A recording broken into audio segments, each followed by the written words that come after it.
It's a non-core banger.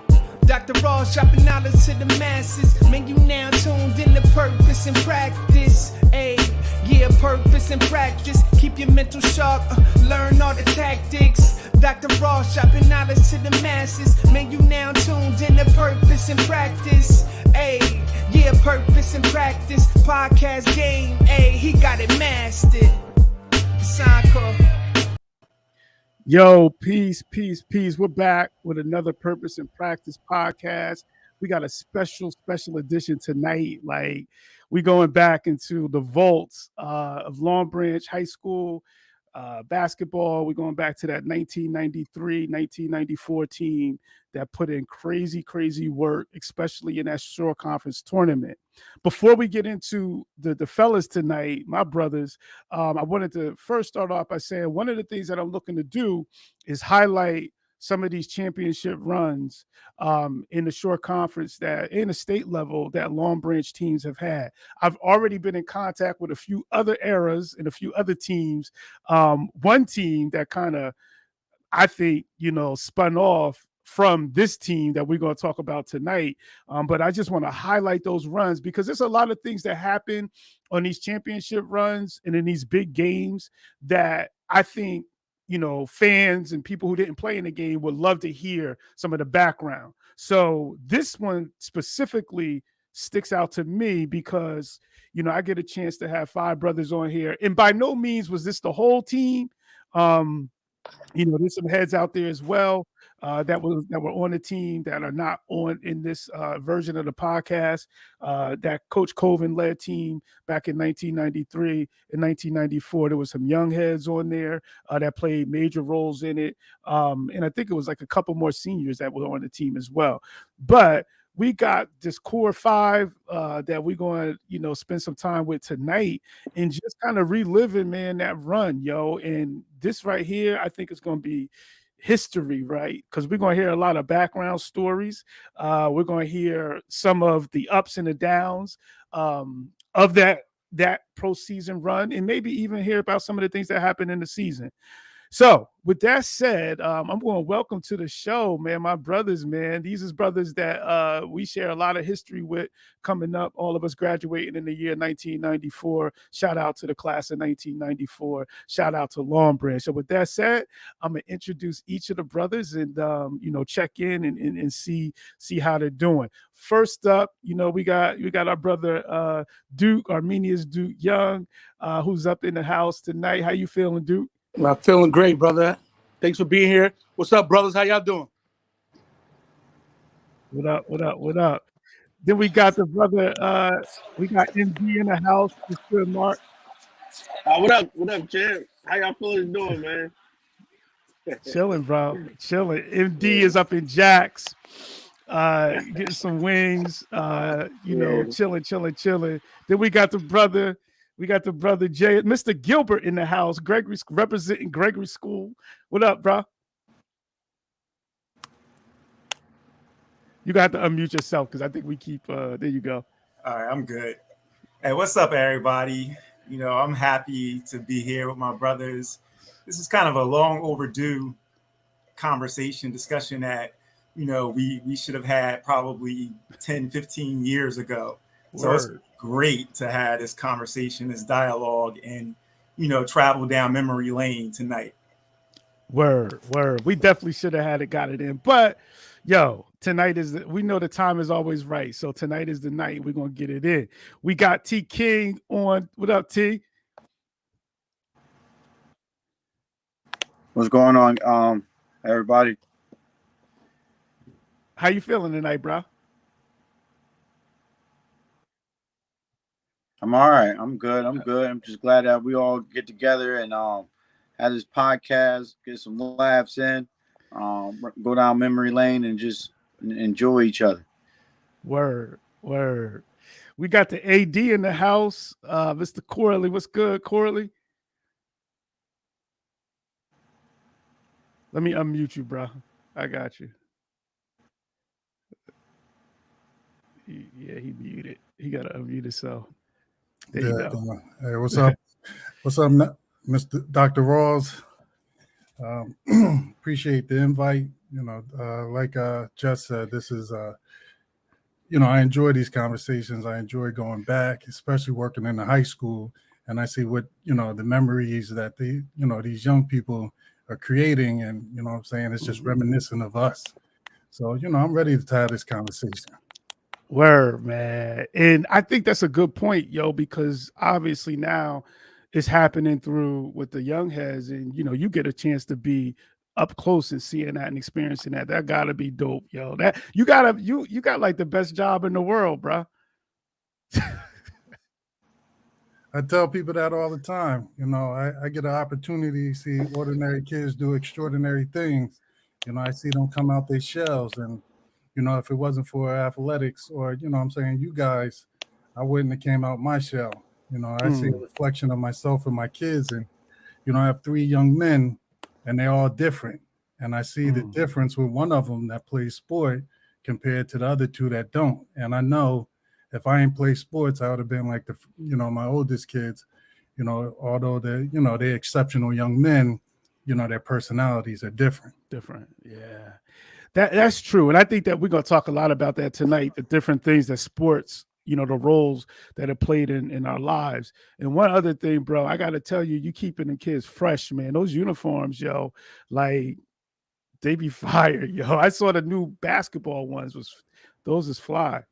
Oh, those is fly. Appreciate that. The football team just got new uniform. Shout out to Taylor Made. He's going to do all our middle school uniforms. I saw that. I got him working right now. And just Mr. Gilbert, get ready. About to send because we're getting new basketball uniform for the girls and boys at the middle school. Taylor Made. I got samples in my car. I got to give them to Jared tomorrow. That's what's up. Just trying to keep the community right. You know what I'm saying? Word. Community business, Word. Which is important. And shout out to Taylor Made. That's another brother I'm trying to get up on the show, get his story showcased. So shout out to Taylor Made making things happen. And last but not least, we got the brother JJ Hoops back, Jordan Jammer, doing all the crazy dunks. Baby Jordan type. What up, JJ? What's good, fam? What's going on, fellas? I'm just excited, down here in the South in Georgia, just living. But definitely excited about tonight. Still trying to get Duke out on the golf course, but he keep running from me. So Duke got game though, right? I know you got game, Jay. Duke, you got game too, right? He ain't ready. He ain't ready. Shout out to Super John. Super John been tuning in like crazy, yo. Shout out to you, Super John. You already know what it is, bro. You already know it's love.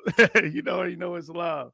So, yo, in this episode, we're gonna break down, that 93-94, that short conference championship run. But before we get into that, one of the things that I wanted to do, because usually on the show we start off by like kind of going back, and talking about growing up.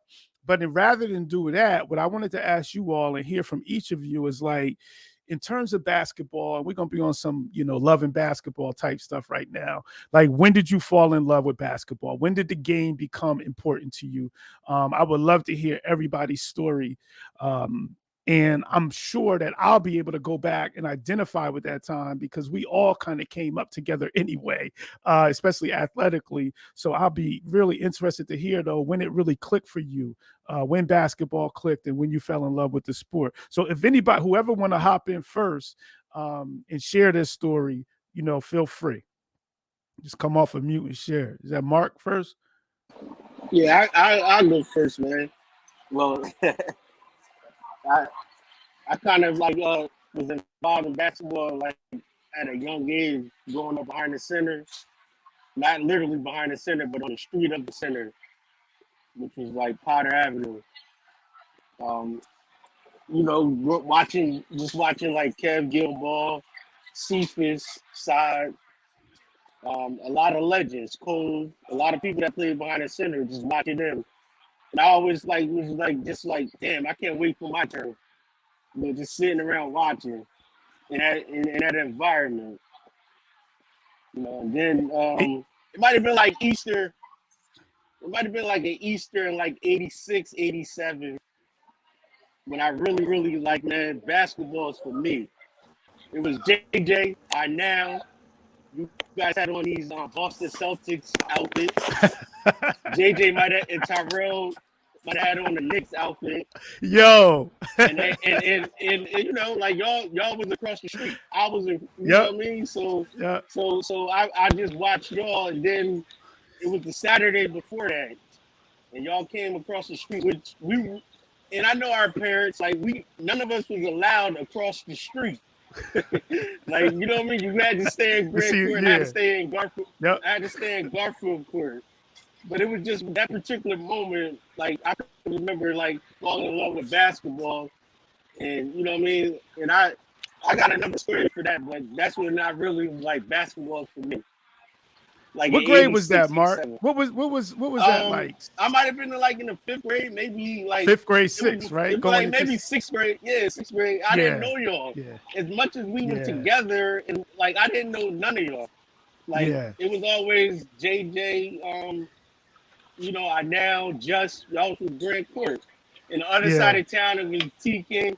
My closest people was Jay Corley because he was right there at Hampton Apartments. So Hampton. If anybody is my ally, that's him. Like it was just me and him, but we wasn't really close at the time either. But that's crazy. You know, but that's when it was real. Like, you know, then I went to Gregory School, and I made the basketball team. I think I was in the 6th grade. They only played one game, and I think I played like 30 seconds, maybe, like, you know, but that's when I fell in love with basketball, man. Like 86, 87, around that time. I definitely remember those times, and I definitely remember that those outfits, yo. I remember those Easter outfits. I'll never forget. Yeah, that was like my favorite outfit. That Boston Celtics joint. So, who want to hop on next? No, I'll jump on. So, you know, I mean, I played sports. I started young. I started playing sports when I was like about 5. So, you know, I was into soccer back then. You know, so soccer was my thing. Baseball was actually my best sport. But then, you know, JJ, Kali Ma, me and him connected in, I want to say, like probably early elementary school. And, you know what I'm saying, that was, you know what I'm saying, that was my ace in the hole. And, you know, he was already in it. You know what I'm saying? He was baby Jordan. You know what I'm saying? So I had, you know, I'm glad I met him when I met him because I had that competitive spirit at that time. You know what I'm saying? Because I was heavy when I was young. You feel me? So at that time, JJ was, you know, Mr. Pop Warner, you know, so, you know, I'm rolling with him. It's like, hold up, nigga, you know, I excuse my language, you know, I compete too. So, you know, JJ kind of introduced me behind the center, you know. So when I walked back behind the center with JJ, you know, I got love immediately. You know what I'm saying? Like, I didn't have to try to work my way in. So when we would go, you know, I wanted to play, but everybody picked JJ up and I never got picked. I was that dude, dog. We all felt that, Jay. Yeah. So, you know, that was the story. JJ always got picked, you know? So it was like, you know, after that, it was like, no, I ain't going to let that continue. You know what I mean? That's just how my fire inside. That's just the fire inside of me. You know what I'm saying? So I was like, listen, this is who I'm rolling with. This my dude. You know what I'm saying? We got to be equal. So, you know, I would go outside in the snow and shoot in the rain and be behind the center by myself, just shooting, just trying to get right. And at the same time, working on my body as well. So, you know, I was doing a lot of things behind the scene to eventually, you know, it helped me in all my sports. So I guess it wasn't a love for basketball. It was just a love of competing. And, you know, I still keep that fire burning inside of me with everything I do, even, you know, with my job. You know what I'm saying? So, you know, I give all praises to JJ. I call him Kali Ma. You know what I'm saying? Because if it wasn't for him and our relationship, you know, I don't think, you know, I'd be a part of this conversation. Wow, that's mad love, man. And I think that, you know, JJ brought a lot of that out of a lot of us. And competition brought a lot of that out of a lot of us, yo. Like we used to have straight like belts. Like we had title belts for like sports competitions. You know what I'm saying? Like in Grand Court, like it was whether it was 2-on-2 baseball, whatever, basketball, dunk contest. We actually had belts and titles like that. We kept records of who was one. We had our own league outside of the school leagues. You know what I'm saying? We used to play with the Garfield Court basketball team against the Grant Court basketball team, or football team against the Pook side. Like, we had this organization thing down before it happened. Word. When we got to high school, they just needed to teach us the rules. You know, 'cause we literally took you out the school, out the sky if you tried to dunk. You know, you was going home with something broken. No doubt. until they told us you're not allowed to do that. No doubt. And they used to have us walking. I remember, shout out to Easy E, Eric Platts. I remember he was one of the coaches. Man, they would have us traveling, uniforms, everything. Like, it was like serious, you know, teaching us the game. Shout out True Born up on here tonight. Who else? Who want to hop in next? I'll hop in. My first love of the basketball game is I recently lost my best friend, which is my dad. We always used to, talk and stuff. And he told me a story about he was about to go down to school, NC North Carolina A&T, to play basketball. So they went to go celebrate with his family at Eatontown's roller rink. So he wound up breaking his ankle because he never went to that. He never went roller skating. So he went down there on crutches, and he said, "You know what, man?" They said, we don't need you." So he came back up to Jersey, whatever. So long story short, he was like, "You know what, man? Take care of your body, blah, blah, blah." And he was a hardworking man. And we were never, ever allowed to go to the center. Even though we were like, Mark, I lived right there, Mark. yeah. And Sundays, my dad was off. So he was like, "Yo, let's go sneak to the center. Ain't nobody there. And you go work on your move." I don't think he ever watched me. Not one time. He had a tall glass of orange juice with ice and a newspaper, and he sat on a 3-tier stairs. Yep. I used to pump fake and go to the basket. Pump fake, go to the basket for like an hour. So then I'm like, I'm getting these reps. I'm starting to like what I'm doing. So I'm like, all right, whatever. So one day he was like, "My man, if you really like what you're doing, continue to do it, but make sure you put 100. Don't put 50, because pretty soon this is a team sport. So if you're gonna have 4 guys putting 100 and you put 75, it ain't gonna work out." So that was like a life changer for me. Even here now when I was coaching and this and that, it's just like I got addicted. To playing the game. I got to meet a lot of brothers. I see the kids that I coached in college, and I see, JJ, I know you got that feeling. People in college balling, and you happy for them. But I just love the game. I still love the game. That's what's up, yo. And that's crazy because you and Mark did share the same house, yo. Like, Mark was first. Y'all was in it first, right, Mark? And then you moved into it later. He was the potter. Yeah, I was the real I was there. Yeah, I was there first. 250 on Pot Avenue. Yo, that's wild. wild. I said you was there first, man. All right. That's wild. Yo, shout out to Infinite. I remember, and then it's crazy because Duke, you used to have the Jordan Jammer in your on your yard, yo. And I remember that. My mom used to try to buy us anything to keep us in the yard, man. She didn't want us going nowhere, bro. Yo, we had epic battles on that Jordan Jammer, yo. Yeah, there's a couple of fights too, bro. A lot of fights too. Epic battles. Because Mark, that yard didn't have no grass at all. It was almost it was like just concrete dirt or gravel. It was rough, man. True. Because it was like an alley, yo. It was an alley. Yeah, it was an alley. Yeah. It was an alley. It was raw, yo. And y'all was right there by the center. Y'all was right. Y'all was right there. It's all love. It's all love, True Born. Who on next? Who want to go next? I'll go next. Go ahead, Joe. Can y'all hear me? I'll be brief. Yep. All right. So for me, wow, a lot of memories are conjured up. But the one memory that sticks out to me is we're talking about Grant Court, Garfield Court. So in Grand Court, I'm sure Jay, you remember this. Now you remember this. We didn't have basketball courts in Grand Court, so we had to create our own. So whenever there was like a broken down bicycle, we would strip it and use the rim as our basketball hoop.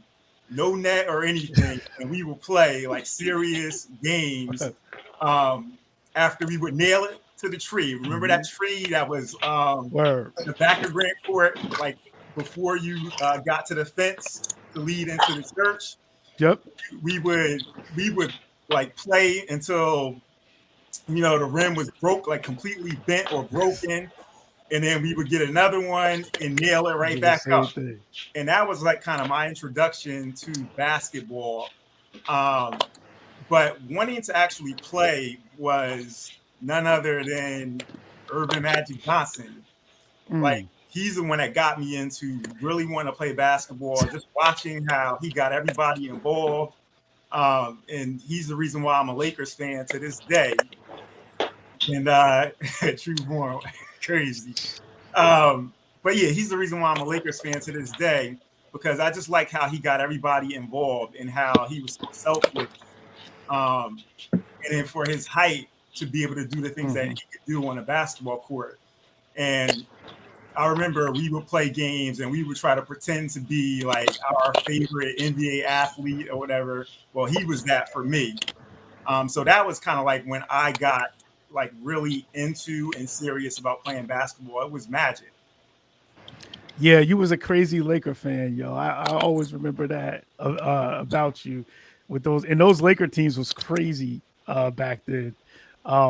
With Worthy, Magic, Kareem, but Magic was the man, and that was right in our era of like kind of really growing into young men, because I think that was like middle school when it was like on that run, on those title runs in the late 80s, and I remember watching those finals with them, and they were always on TV.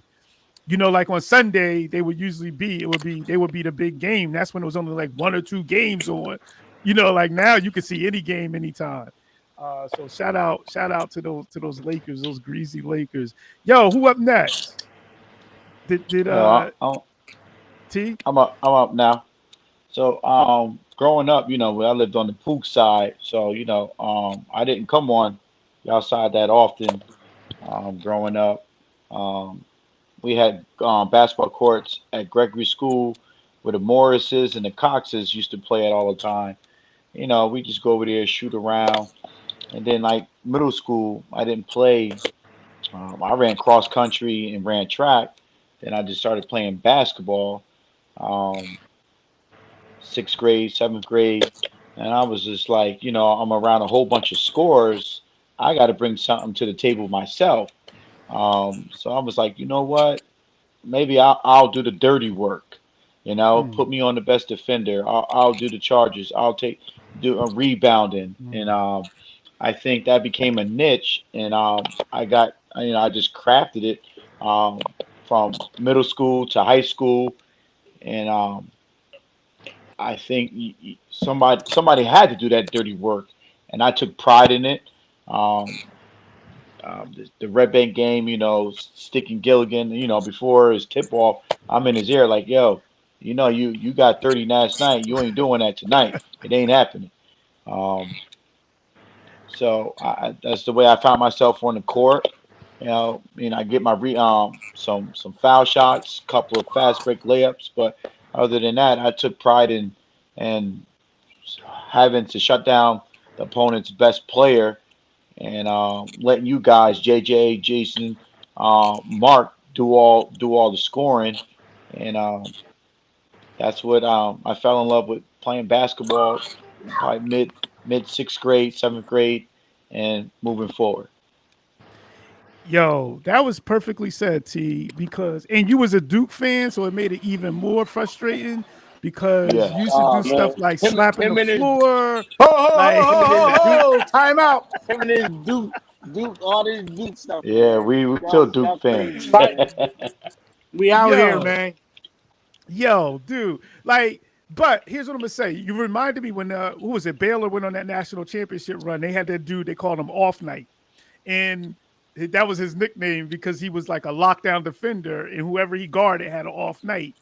And it was like that's what you took pride in. Like you was like, just like you said, whether it was Billy Gilligan or whoever, it's like, yo, it's an off night for you, dude. And you was ready to dig in, and do that. So that's what's up. Our final brother to introduce and tell us about his love for basketball and when it began is JJ Hoops. What's up, Coach? When did it start for you, What's going on, man? It started with my cousin, Tony Morgan. You know what I mean? Just, seeing Tony Morgan, play basketball. And then, obviously my cousin Pee Wee, Pee Wee knew everybody. So, he would take us to Madison Square Garden. A lot of people don't know that the New York Knicks used to have training camp at Monmouth University. So, just seeing Bernard King and, people like that, it definitely lit a fire in me. Then going behind the center, with my cousin, Newt Glover, James Morgan. True. Then you had Stan Clark. And then for me, the be-all was definitely Kev Gilbert. Like, I just studied Kev Gilbert's game to the point where everything that he was doing, I was doing probably at a level. And then, once I saw Michael Jordan come fly with me, the rest is history. You know what I mean? So, like, I basically had a... Yo, he used to watch that every day, yo. Every day. I mean, I watch that every single day. I mean, before every game in middle school, before every game in high school. So almost like Coach said, when y'all was out partying and doing everything else, I was just emulating Michael Jordan on that tire room, man. There was nothing that he couldn't do that I couldn't do on that tire room. You know what I mean? So, and like Jeff said, if the tire came down, we just got more nails and put another tire up. You know what I mean? But basketball is something I tell kids all the time. If you don't respect the game won't respect you. So I got out of basketball what I put in. I put a lot of hours, I mean, y'all know me. My go-to was the turnaround jumper. You know what I'm saying? So, like,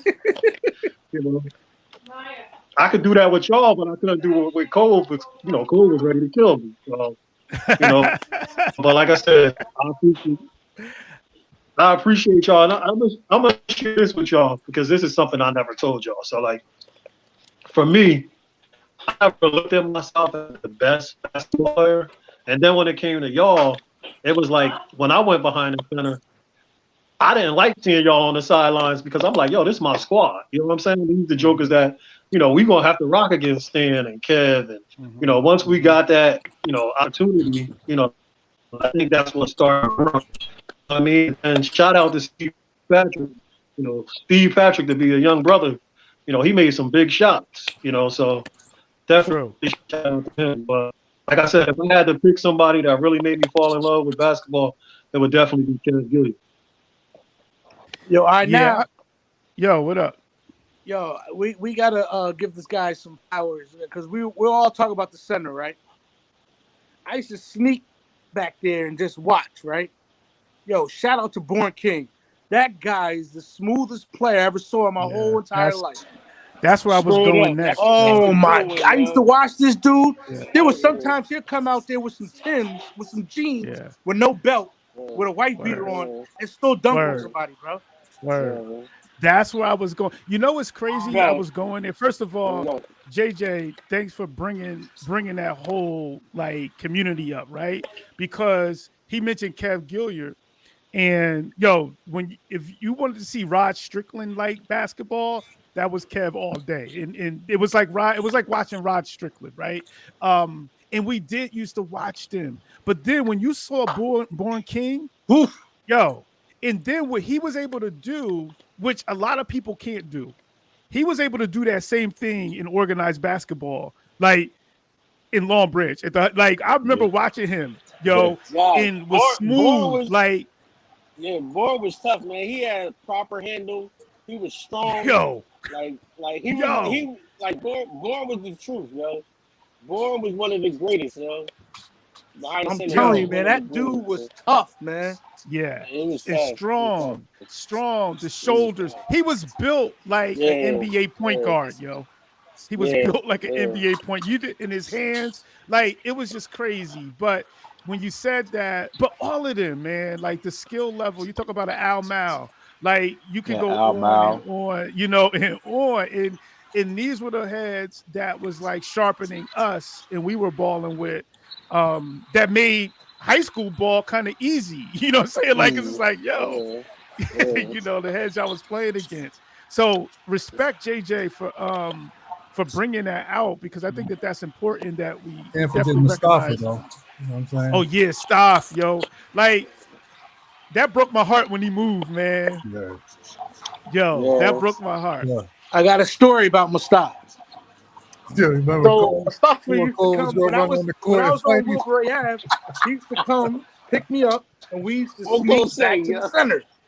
And he used to teach me how to 1, 2, 3 shoot, 1, 2, 3 shoot, 1, 2, 3 shoot. Man, he didn't have to do that. He didn't have to do that. Yeah. That's why I got all respect. I don't even know where this guy's at. I used to search this guy on Facebook. I don't know where this guy's at, but he was a really good dude. Yeah. Man, Staff was another one. Staff was the first person I seen trash talk Cole. FD, leave that alone. Wait until now get to the playoff run. Wait till you get to the playoff run. I never see. He was. Oh my goodness! He scored his 1,000 point on us too. Yo, he had that little Montalvo pick in his afro, yo. This shit was little as hell. Yo, we like in speaking of that, we talked about some of the heads coming up and in our community, right? But then it was like the dope thing was when we got to high school, we also was able to be coached by people who were from that same community. You know what I'm saying? Like we had Coach Mooney, you know what I'm saying? Like we had Coach Covin, you know what I'm saying? And these was heads that we would see behind the center and then be able to see like, and they coaching us, you know, Coach Hamlin, shout out to Coach Ham. Like, so even that, and I know we're going to talk a lot about, you know, Coach Mooney, we're going to talk a lot about Coach Covin, because obviously they were instrumental in the run that we're going to talk about, and other coaches as well. But that was always cool to see, like having people that you were used to seeing in the neighborhood, but then they were also coaching us, you know? Excellent point, because in the mornings, who you see jogging in the streets? True. Am I right or wrong? True. They jogging, they in our neighborhood. So we're going to pay attention to what they talking about. Word. We don't want somebody coming from Fairhaven. Don't disrespect the Fairhaven, but we got Coach Cole jogging early in the morning. You're already thinking like, yo, Coach Mooney. What up, Coach Mooney? Coach Mooney is up in the chat as well. So we got some history. Now, what I would like to do, you know, because we could talk all night, but I want to get into what we came for, right? So what I'm gonna do is I'm gonna set the stage for the senior season. And y'all put work in, you know, all throughout your 4 years in high school, but I'm gonna set the stage for your senior season and talk a little bit about moving into the tournament, because from what I remember, y'all kind of snuck in, like you snuck into the tournament, to the short conference tournament. So I want to talk a little bit about that season and some of the ups and downs of that season and why it was even close of like sneaking into the, you know, into the tournament. So I'm gonna open up the floor just to kind of share some, you know, some of the inside scoop of that season and what that season was like senior year. If I can start, I'm gonna say we snuck in because we were held accountable. That was one thing that Cole prided himself on, was holding us accountable. So, you know, we were getting suspended left and right. You know what I'm saying? Like, we probably could have been a higher seed, but most of us would get suspended a couple games here and there. So we never went in fully loaded. I didn't think we really locked in until the end of the season. I know I missed a few of the first couple of games because I had to take care of some personal reasons, personal things. Kylie might laughing, he know what I'm talking about, but you know what I'm saying? I had to take care of those things. So, you know, I missed like a couple of games, even came late to one, you know. So we won in the, you know, as the 15 seed, but we could have easily probably been a little bit higher. No, I agree, Jay. I think a lot of our lapses is because of football too. We coming off of a crazy grueling football schedule, playing in December when we never ever played in December. You know, like practicing football in December and then preparing for basketball was like you can't do it. You had to get your State legs won't together. let you do it. Yeah, they won't allow you to do it.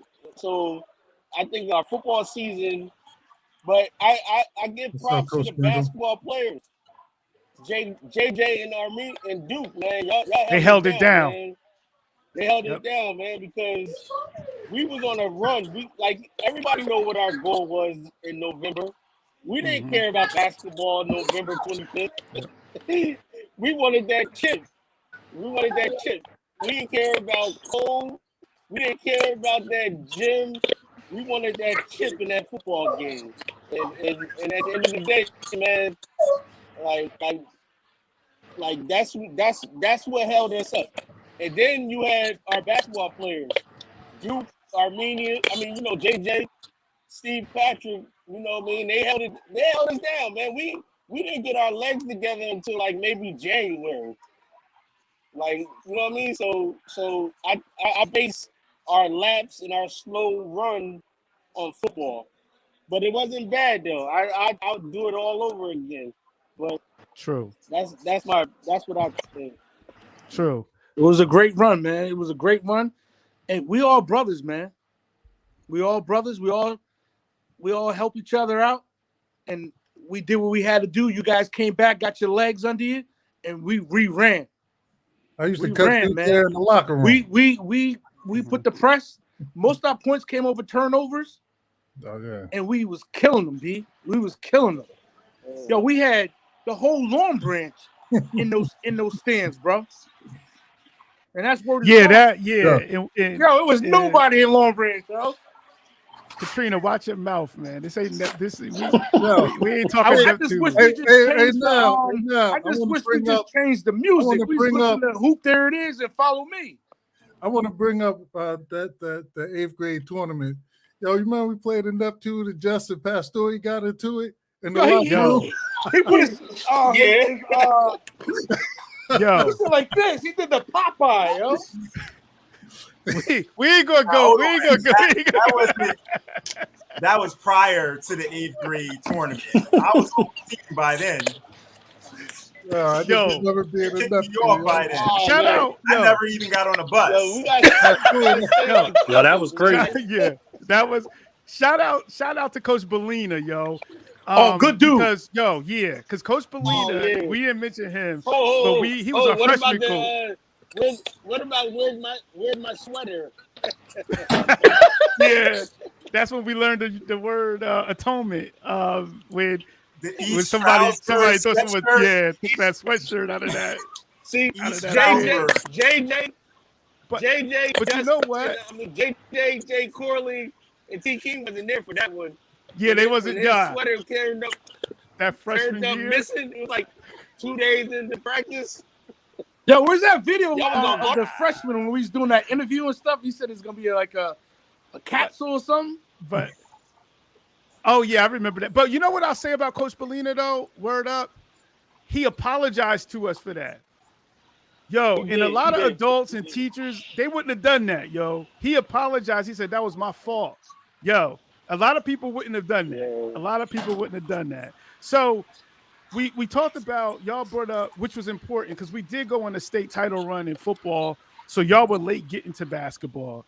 And there were a lot of ballers who held it down. And I remember Armenia's, obviously JJ. I'm glad people mentioned Steve Patrick because he was another beast. Duke. He was a beast. Duke. So y'all get a late start to the season. Y'all go on a run to get into the Shore Conference tournament. So what I would love to do, because that was live, and I literally had a front row seat to a lot of those games in that tournament in supporting y'all. And like you said, Duke, the crowds were crazy. Like the support from Long Branch was like, wow, on that run. Let's talk about when y'all clinched the berth. What game did y'all clinch the Shore Conference berth? Can you recall how you got in? What game it was that got you in? It wasn't a game that we won. We just had an up and down season. You know what I mean? So, I mean, we were coming out of the B North, which was at that time like the best conference in the Shore Conference. So, for us to be in the top 4 in the Shore in the B North, they couldn't leave us out of the Shore Conference. You know what I mean? Mm-hmm. So I just think we got voted in by the coaches, and we always knew that we belonged. But like you said, I mean, between Jay and T. King coming off, I think they took the football loss the hardest, because the first night Jay played, Jay had like 27. I was like, yo, this dude is bugging, right? And then Jay, I kid you not, the first 3 games of our senior year, Jay Corley probably had 25 plus points each game. And after every game, he got into an argument with Coach. You know, then that carried to the Jubilee. We were still talking about the football season at the Jubilee. You know what I mean? And then it was just like, all right, you know, we go to the Jubilee. Lakewood beat us. You know, Neptune beat us. And then once we got into February and those basketball legs I think once y'all got over the football loss, then they started to concentrate on basketball. T. King started locking everybody down. You know what I mean? And then Just was like, Just to me could have been a Division I ball player at that time. You know what I mean? So, Facts. You know, and it's crazy because, you know, I went on to have a relationship with the coach of Monmouth University, and he used to talk about how good, you know, Kevin Gilbert was. You know, and then we just always, you didn't know which Marc Dennis was going to show up. So, you know, you ain't know if you had Rockwell Avenue Marc Dennis, you know, the Marc Dennis after those long trips with Ivory Swartz. Yeah.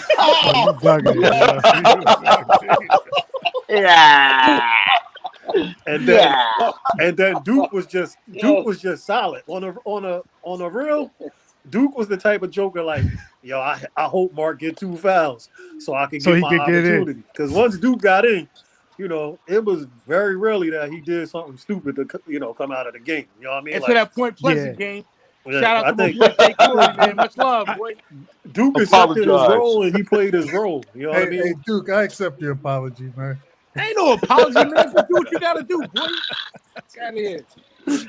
Yo, what was Cole saying? You better apologize to Jay Corley. Dude, man. Yo, all right, so we being silly right now. Check this out.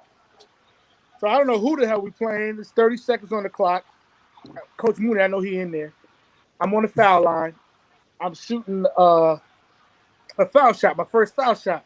Coach Mooney never sits opposite of Coach Cove. So he's on one side and the other one, and Coach Cove's on the other side.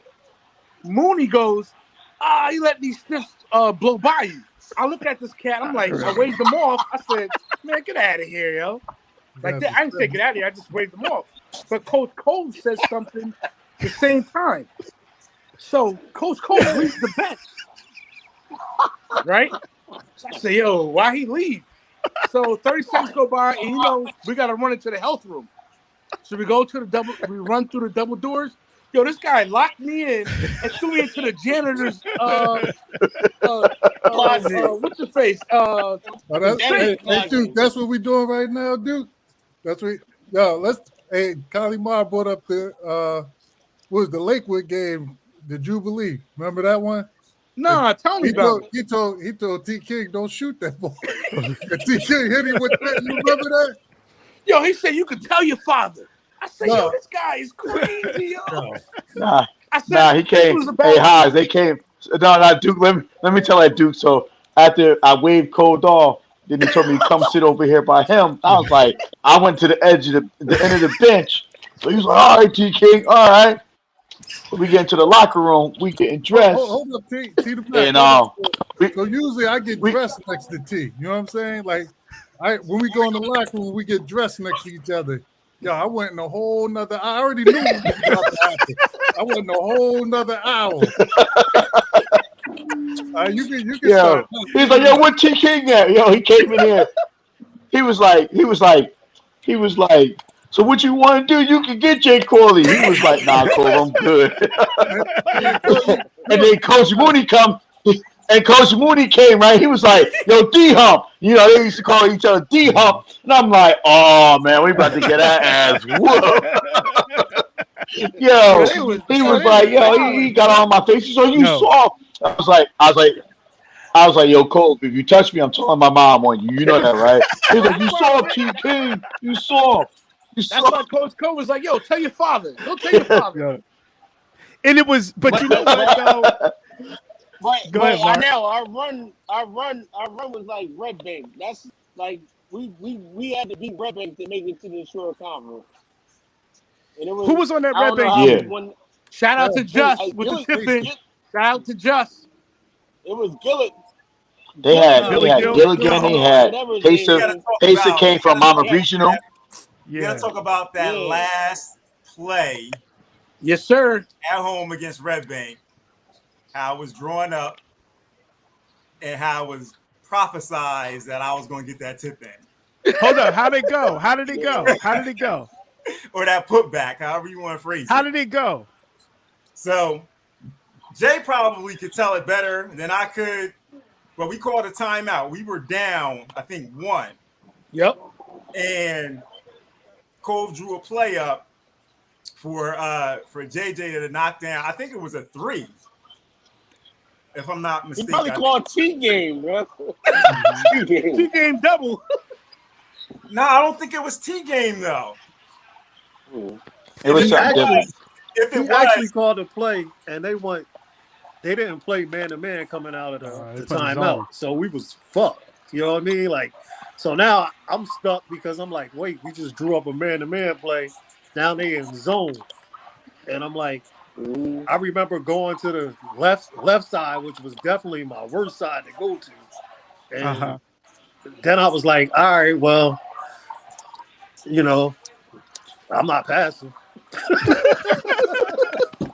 No, but it was designed. Definitely not passing it. So, and I shot it.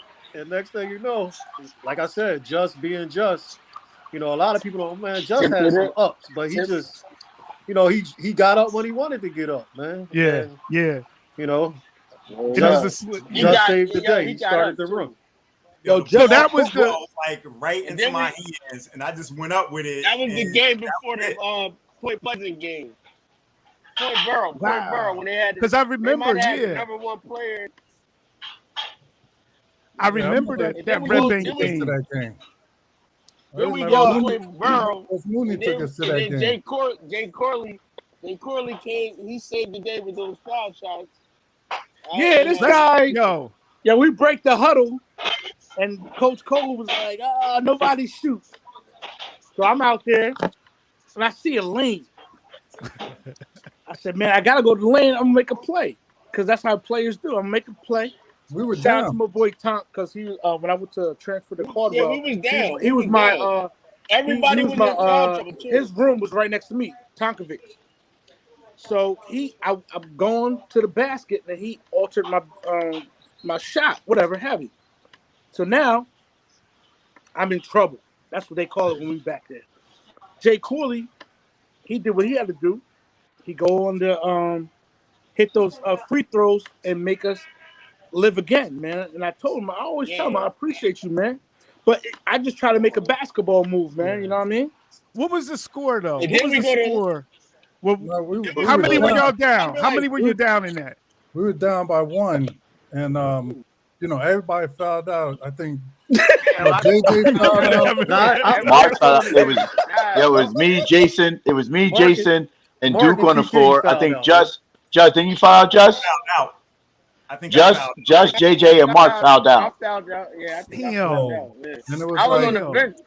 But I knew was Jay like- was going to make it. You know why? Because it brought me back to my childhood when he won the foul shooting Foul contest. shot he was a foul contest, shot yo. king, yo. Yo, but yo, let's talk about that, yo.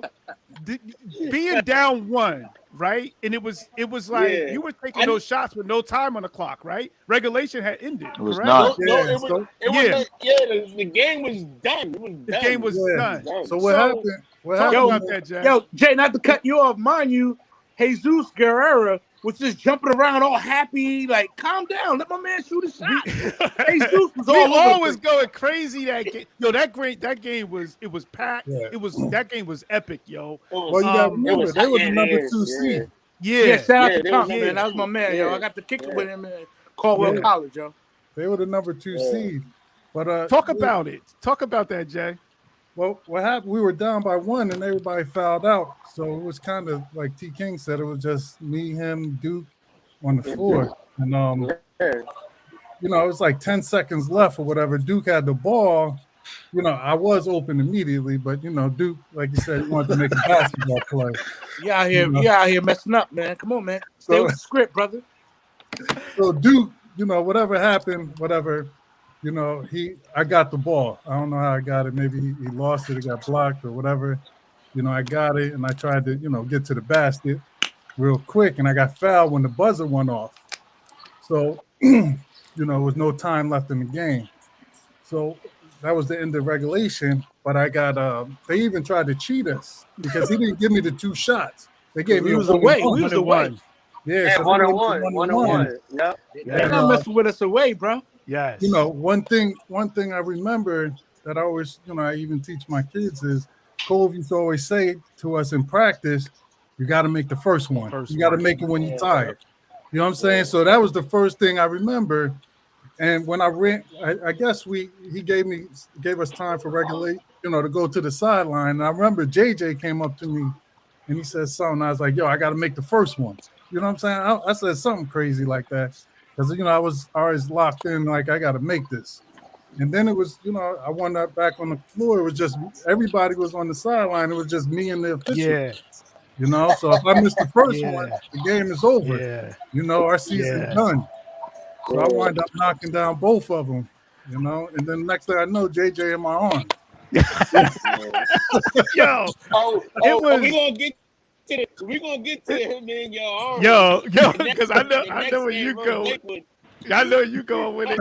But anybody who play basketball, I think the hardest shots to make, foul shots with nobody on in the lane, yo, that's crazy.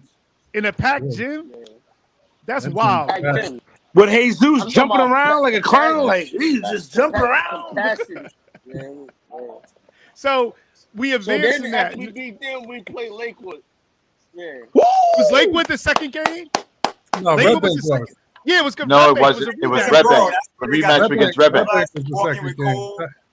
Is that the Burrow game where they got the clipping of us that Duke you posted? I think that is that game that Duke posted the picture after the point Burrow, right? Yeah. Red Bank was the second. That was the Red Bank joint. Yeah, it was Clem Burrow, then Red Bank. Okay. Let's talk about that one because that's a rematch, right? Y'all had just played them. Well, we played them like 5 times, yo. It was like 5 times playing them. It was the 5th game. Let's talk. What was that game like? Who's that? That was JJ game. JJ went off. JJ went off. Like I said, there was nobody in the streets of Long Branch. Everybody was there. We out there doing warm-up laps to Follow Me. And whoop, there it is. Yeah, that was the song. But at the end of the day, no matter where we play, we brothers. We protect each other. So when we get on that hardwood, pause. Yo, we in there. We in there. Shout out to Steve, Patrick, but we was doing our thing. And what's the old boy name? T. From the Gilligan kid. Gilligan. Right? Talking crazy. Because again, like I'm gonna piggyback off of you. Me and you take care of the charges. We do all the dirty work. I don't care if I get buckets. Cove told everybody what they got to do. Mark this. Just Jay, blah blah blah blah blah. We bought into that, and that's me. We bought into what we got to do every night. There's no one coming out of that locker room to whoop there it is saying I'm about to be gunning, because that was no one was gunning, and that's why we succeeded. But we got short-handed. But guess what? We did what we had to do, bro. We represented, bro. That Red Bank game was tough, man. That was probably one of the hardest games to win. Like that was it came to the buzzer, bro. I think that put Cove over the edge as being like a technician as far as coach. Coaching. As his coaching. That was his coaching milestone. I think once you beat Red Bank and then to move forward to the Lakewood game, nobody expecting us to beat Lakewood. No, we never beat them. Ain't nobody expected to beat Red Bank. No, I mean, I'm gonna take it back. We did beat them in the Run for the Roses when we had to play on that side street. We beat them. All y'all fouled out. All y'all in Belmar. Fouled out in that was All y'all fouled out, and I held it down. I held it down. And then that was that was Diamond in them, right? Wasn't that that's what that was Diamond? We beat Navarro. Diamond, Bobby King, and all of them. But let's talk. I remember that Lakewood South that tournament when we played Lakewood. I don't know if it was JJ had a conversation with me or Mark. They was like, Diamond's gonna do 2 dribbles, crossover, then shoot. Yeah, he was all left too. Yeah, all lefty. Yeah. And it was to the point where that's what it was. What's happened? Yeah, We shut that dude down, B. Me and T King shut that man down. But at the end of the day, when you got 2 point guards on the same court, and JJ can tell you to this day, JJ was telling me you dribble. I was telling him you dribble. Like we could have did honestly, that night we was on fire. I think it was just the euphoria, or it was just like we thought we was in a fucking NBA gym. Like we was just crazy. JJ was killing them. JJ said, "You do it." I was killing them. That game.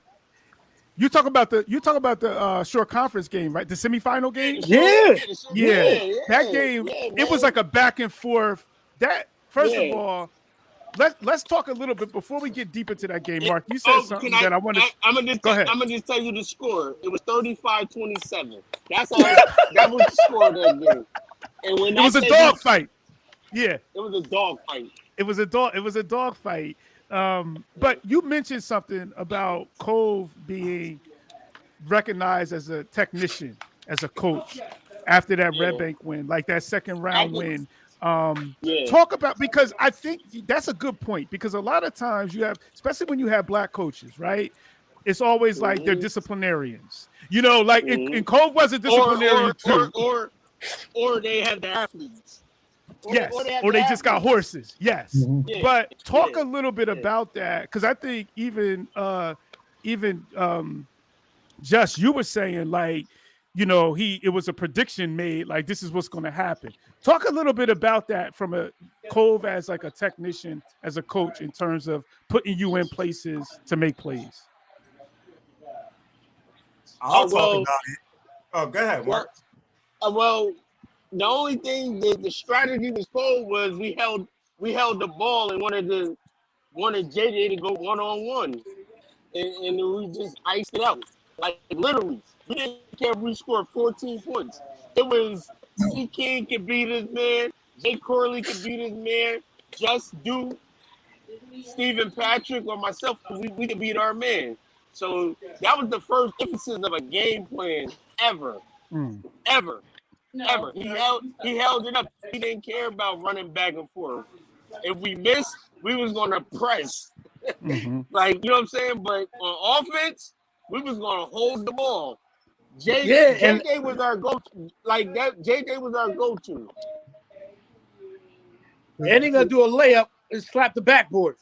I think it's funny. What you said, MD, is definitely right on point, because we had to learn from our mistakes early in the season.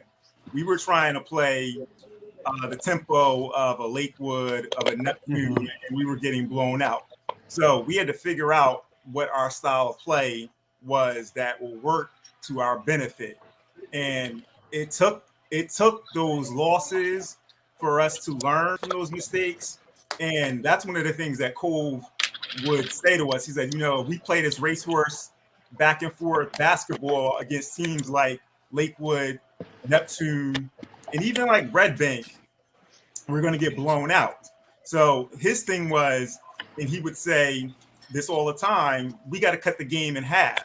We got to cut the game in half. And so what that meant was we need to bring them out of whatever that defense that they were playing, because we had the advantage man to man. To a man, we had the advantage against a lot of teams.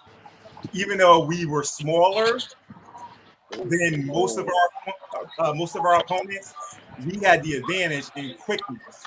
So if we cut the game in half and force them to play our style, then that will work to our advantage. And that's what began to happen towards the end of the season, and kind of springboarding us for our run into the Shore Conference.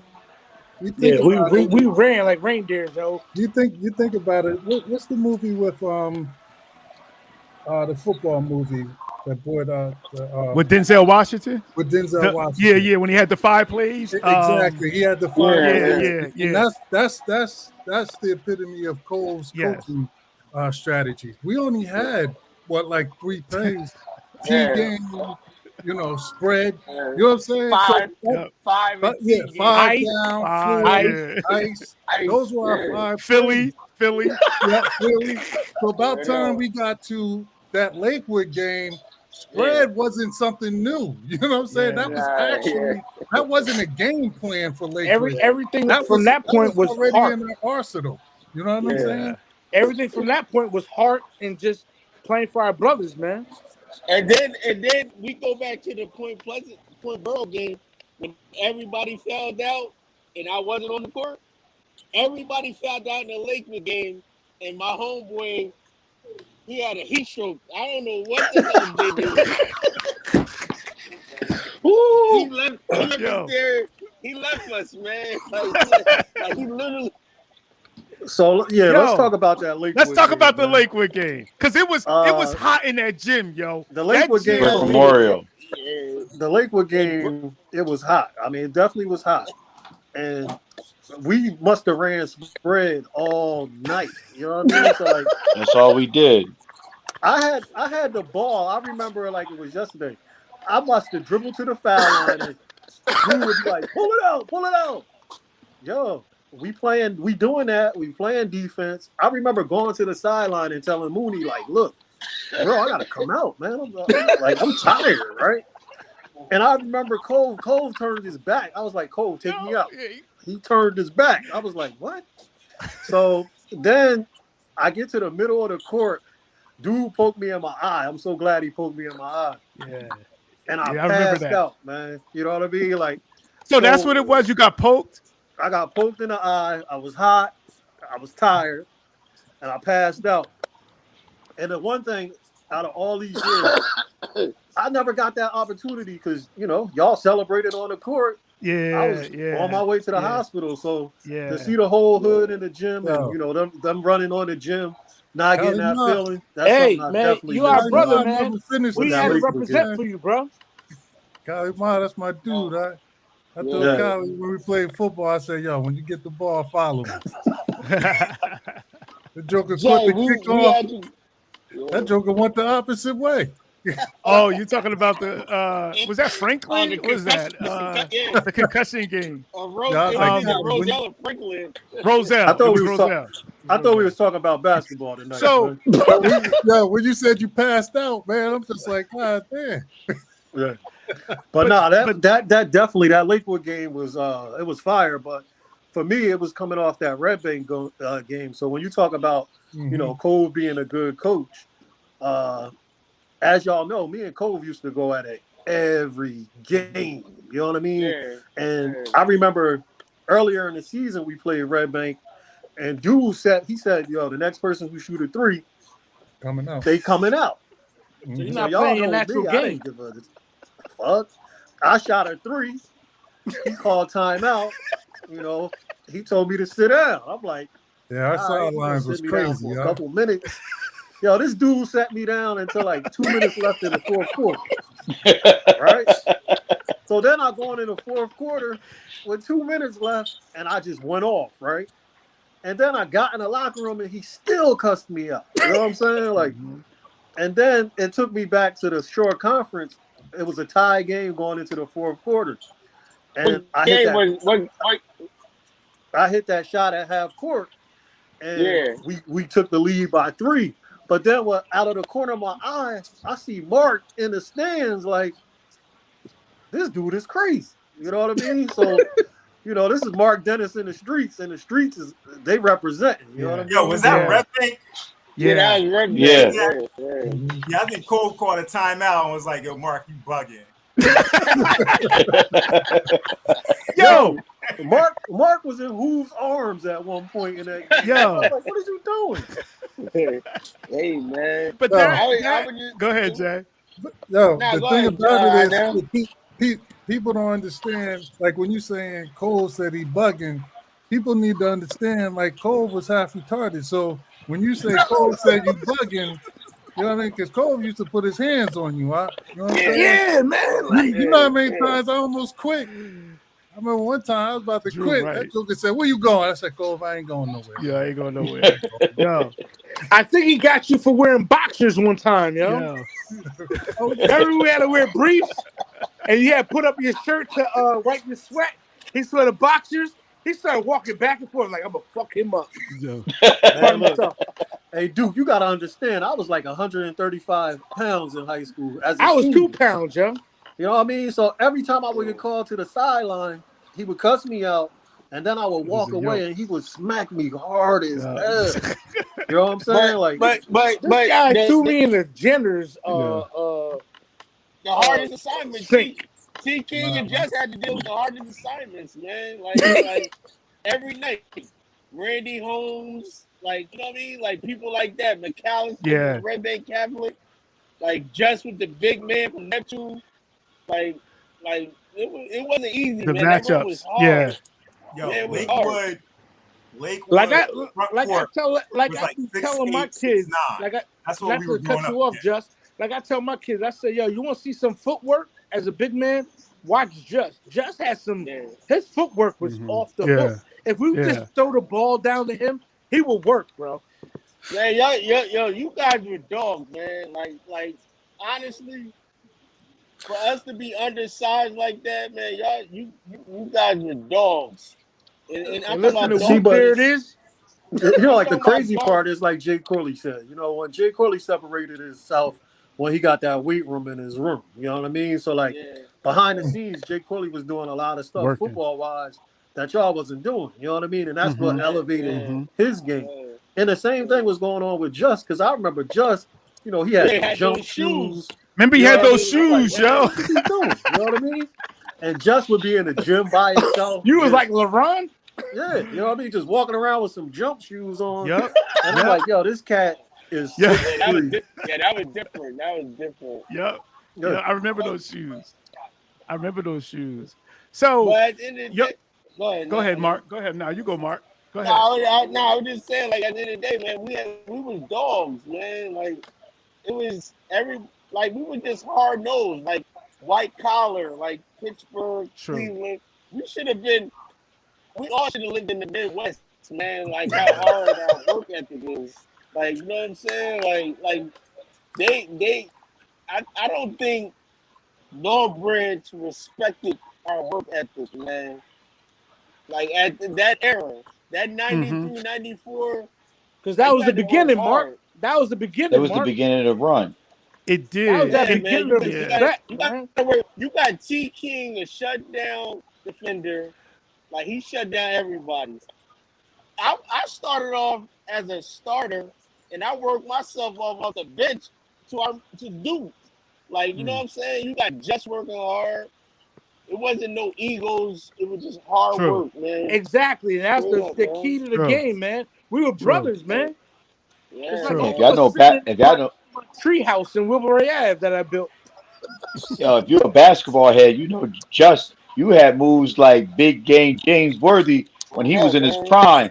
You know what I mean? His footwork was like James Worthy footwork, and James Worthy was an MVP of the finals, and he played with Magic. He played with Kareem, Byron Scott. You know what I mean? Like his feet were, you be like, damn, like how does his feet work that nice?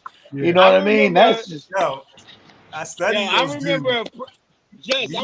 We watched basketball and we were students of the game. Yeah. And that's one of the things that I try to convey to the kids that I coach now is that you got to watch basketball. You can't just come out watch here. Highlights. Yep. They watch highlights. True. Yep. You got to watch people who are doing the things on a high level that we're trying to get you or that we're trying to get you to do. Just footwork was so impressive. Junior year, it was a guy named Marc Dennis. And Mooney used to be big on him. I remember this, yeah. He killed G. Yeah. G. The whole thing, like, I can remember, it's like, he hit him with a handshake, a hoodie, and went up underneath him. G broke over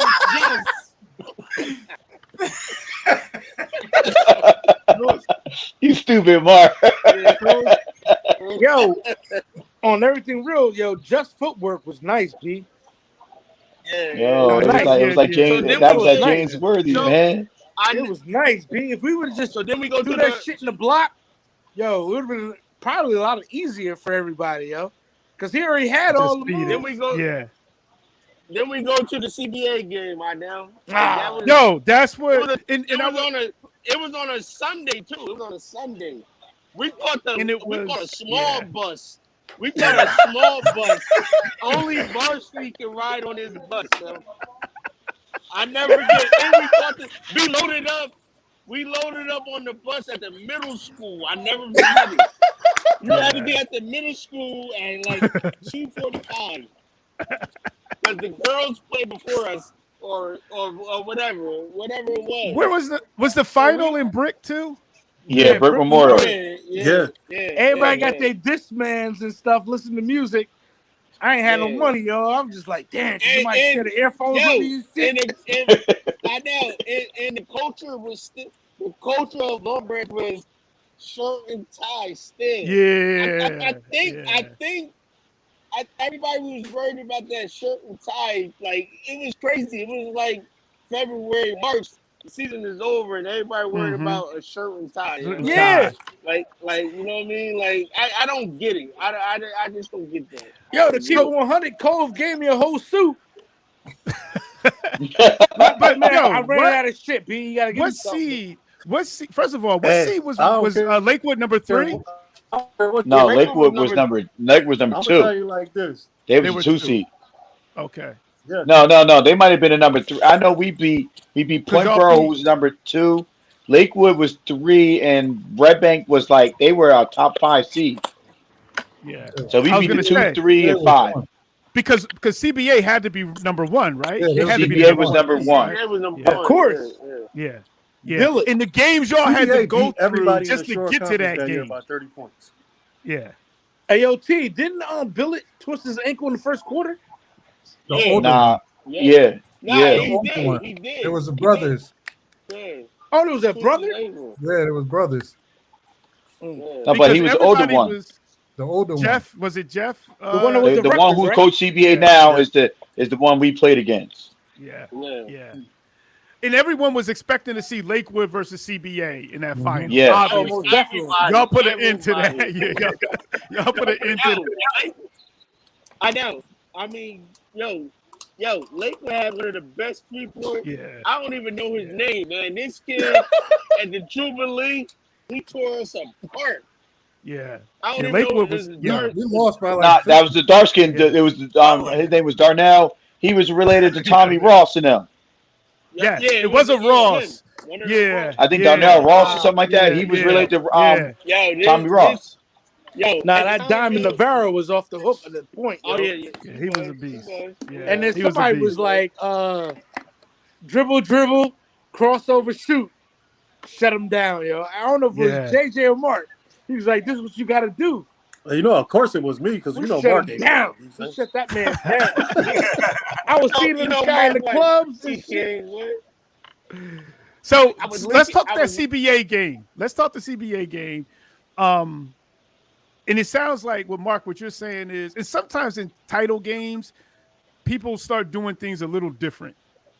Like I feel like, and we always talked about that even in our football title game. It just felt like we just started doing, we did little things, but different than what we usually would do. And you start kind of getting off. But you still gotta mention maybe we was out coached too. You can't put everything on the players. In the CBA game? Yeah, the CBA game, yeah. I mean, but we were leading. We were winning at halftime. I know. Get everyone's perspective of this here, your question. Listen, keep it 100. Yes, keep it 100. There's no way everybody here gonna let a 15-seeded Long Branch team upset a number 1 CBA team. I know. Ask everybody here in this cipher. We could do that. Let's go around. So all right, go ahead. Let's start with you, dude. Oh, damn. I think we're up by 8, right, Mark? Halftime? Yeah, halftime. I think it was like 6. Maybe 4. We can do 6, 8, whatever. Yeah, we was. Yo, we balling it, and we doing what we was doing the whole year. Causing turnovers, making people uncomfortable in their position. We're in the locker room, and you guys are making me. Don't put this in the Asbury Park Press, but let's lock it up. Let's lock it up. How you gonna lock up a game at halftime, where we known these gentlemen right here is known to just go for the ball, play defense, and most of our points is on turnovers. So now we're playing, I think, mentally. Damn, we're about to play to lose if nobody will put 100% in.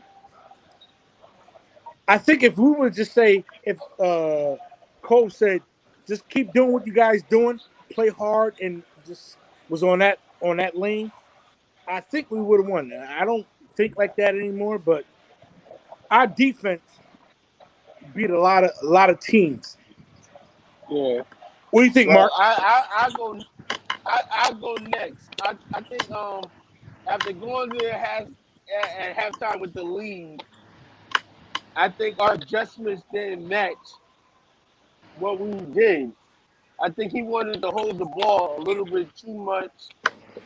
You know what I mean? Like, you can't, at that time, you can hold the ball a whole quarter. But we didn't have the personnel for that. You know what I'm saying? Like, we didn't have the personnel to hold the ball. I think we should have just kept playing. Like, just play what we, like, you know what I mean? So, but at the end of the day, he shut down Billy. I think he might have like 8 points. Jay Corley did his thing. JJ came back off that stretcher and attack. The Willis Reed.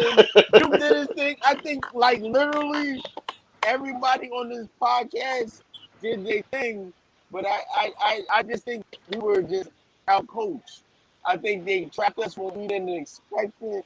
I think they put us in a position where we had to play slow when we wanted to play fast against a CBA team. We wanted to play fast.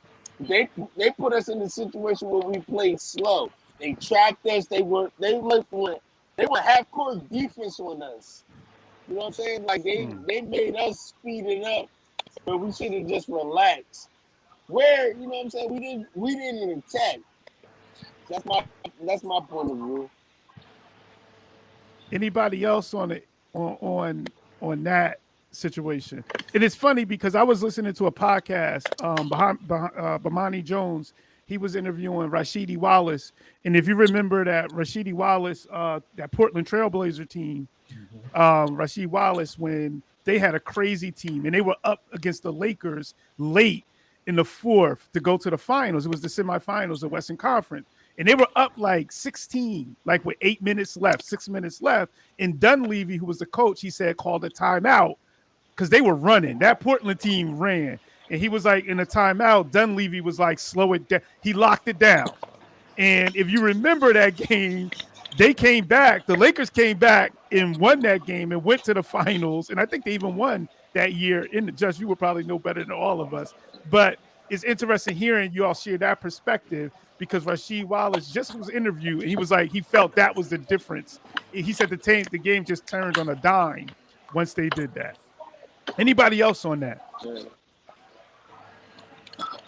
was going to that after we beat Lakewood, and we walked into that gym and I think us playing in big time football games all fall prepared us for this CBA because I think Billett went to Rutgers, the Lynch kid went to Villanova, and another kid goes somewhere. So they all was going to D1 basketball. When you got some kids from Long Branch, from the Pook side, Garfield Court, Jay Corley, you lived in Hampton Apartments, Grant Court. We were just some athlete. Everybody looked at us like they're athletes.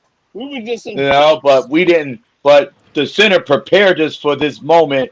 In the first half, you can tell that center through those years, the Alvins, the Noops, the Kevin Gilliards, the Born Kings, they prepared us for that moment.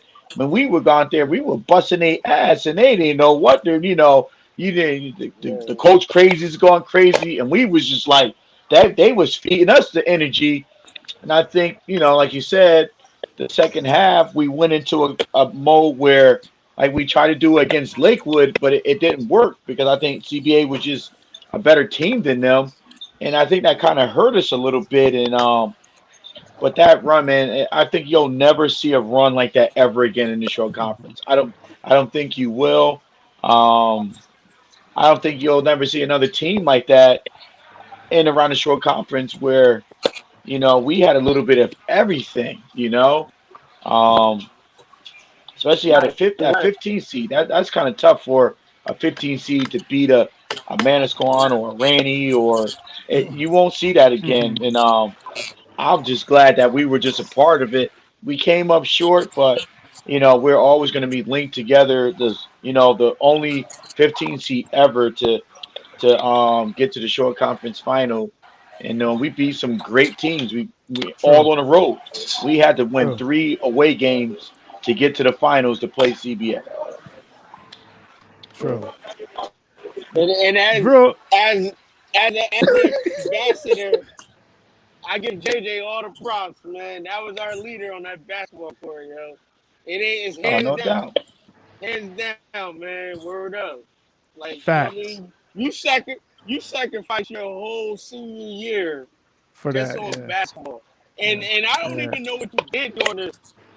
Because we were all playing football. So, like, if you could tell me what you did during your basketball senior year, leading up to the season, like, what were you doing? Like, did you do AAU? To be honest, I'm not gonna lie. At that time, I spent a lot of hours with Mr. Hammer. You know what I mean? Like, I definitely spent a lot of Saturdays and Sundays at the Boys and Girls Shout out to Mr. Hammer. Shout out. Another legend. It was some nights when it was just me and him. You know what I mean? Like, he would pick me up, take me home. You know what I'm saying? So, like, and then mentally I was just prepared, like battling with Cove all year. You know what I mean? And, like Mooney was like the mediator between me and Cove. You know what I'm saying? Yeah. And then, to be honest, this is what I tell people all the time. Coming out of Tri-City Sharks, you know what I mean, and then stepping on the freshman field, like, the reason why I didn't play my sophomore year, I just wanted a break. You know what I mean? So, like, I was in between. Do I really want to play football? I was still like Jay Corley. You know what I mean? Like, to me, Jay Corley was probably the best young baseball player besides the Colberts and the Farmers. You know what I mean? Because that's when, like, Gooch's family, Wani, you know, was on another Gerard, level. you know, if you was a Colbert or a Farmer, you was definitely playing baseball. You know what I mean? And then for me, I didn't want that superstar title for 4 years of high school. Like, I wanted to just enjoy school. You know what I mean? Then I got involved with girls. Y'all already know how that went, you know? So, but back to the CBA game. If one thing, I would definitely say we didn't get out coached. And that's a lot coming from me because, like I said, you know, I argued with Cole, you know, my entire senior year. But that day I got it. You know what I'm saying? We actually was winning the game. And when I go back to think about it, in the third quarter, when we didn't score, Jason and Just took the shots. And then most of the shots was coming from the foul line. We outscored CBA 3 out of 4 quarters. I think all our shots in the third quarter were foul shots. We just didn't make a foul shot because we held the ball. So the only shots I remember that we had in the third quarter was Jay Corley going to the line and Just going to the line. You know what I mean? Yeah. And even if they would have made their shots, they still would have beat us because we didn't score no points in the third quarter. And I'll never forget coming back to Long Branch, Kev Gilbert said, y'all ain't scoring no points in the third quarter. You know, so it was definitely something to remember. But what I also never forget is that feeling when I was on the sidelines and I had to walk on the field after y'all lost during the football game. Like, we came on the field, you know, to see Jay Corley in tears and see, you know, I now in tears, Just, Mark, T. King. You know what I mean? It took me back to that day. You know what I mean? So, like, after we went on that run on the short conference, we went on a run in the States. You know what I mean? So I'll never forget the last day when, you know how the basketball season is. You got to put your, you know, your jerseys in that black bag. You know what I'm saying? And when I put my jersey in the black bag, I was like, damn, this is the last time I'm going to play with my brother. You know what I'm saying? And then I did a recap from the football field to the baseball field. The amount of Division I ball players that we played against on a daily basis, you know what I mean? Like, to see Charlie Rogers go to the league, you know what I mean? Yeah. To see T. King lock Charlie Rogers down, you know what I'm saying? But that respect that Charlie Rogers gave everybody on his podcast was deep, you know what I mean?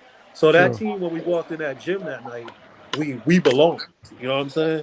And I remember T was always like the first one off the bus for, you know, for selfish reasons because you know, T. King had all the chicks going crazy. You know what I'm saying? And anybody that talked shit to T. King, he was going to give it back to him, right? So everybody had their role, but then Just was like this quiet, sneaky assassin. You know what I mean? Like, you know, even on the football field, he was the same way. And then Jay Corley was just a big dude. He was a freak of nature. You know what I mean? Big body Benz.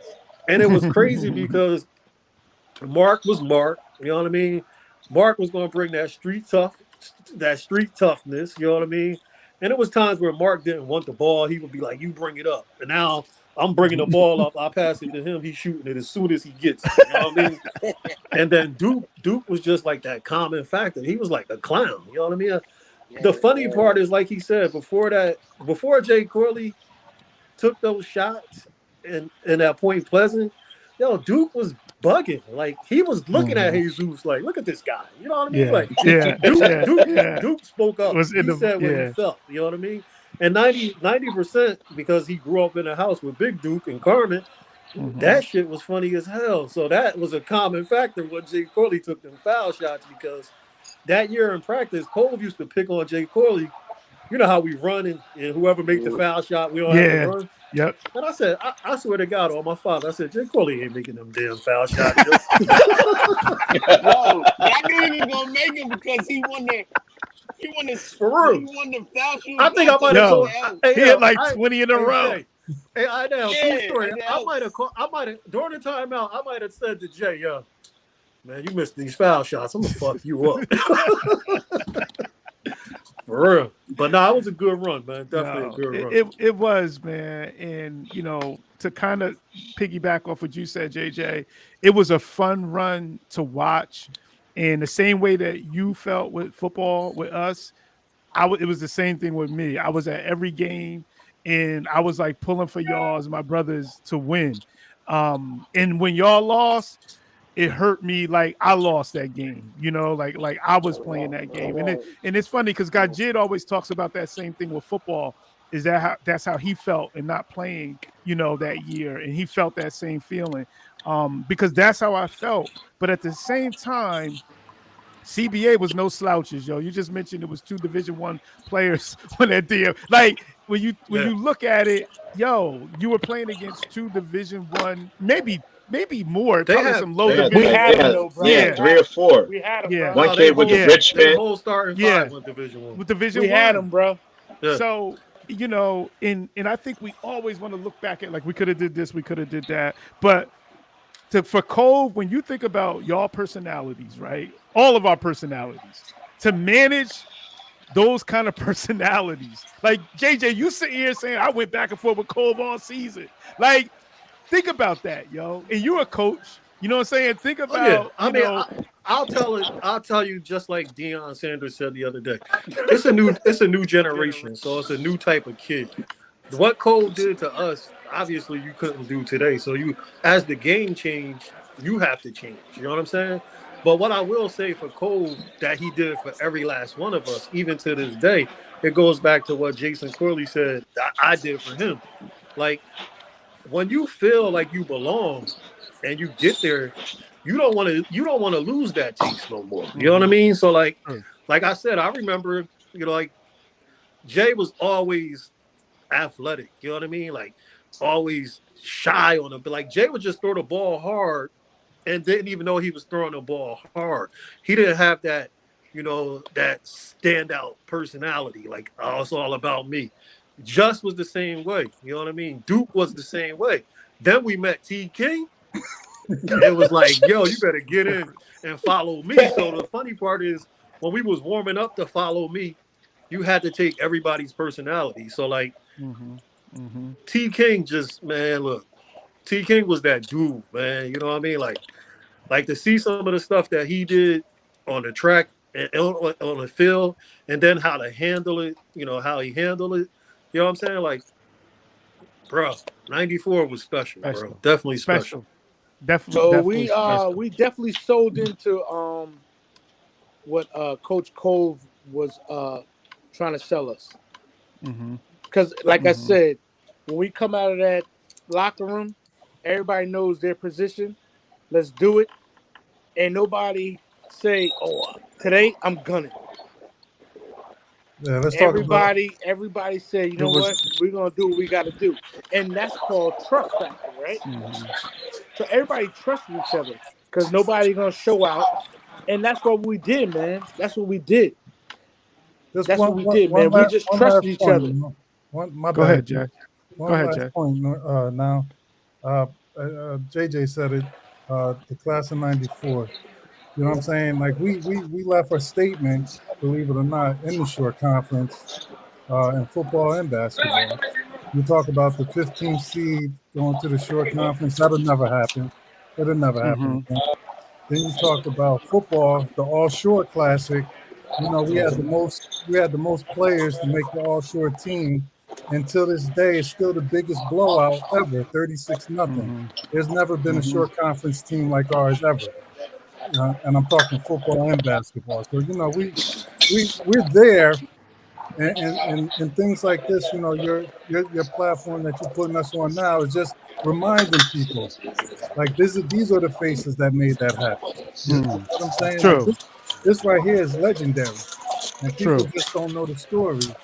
We've been a part of that, and I'm happy to be a part of this, man. So I appreciate you.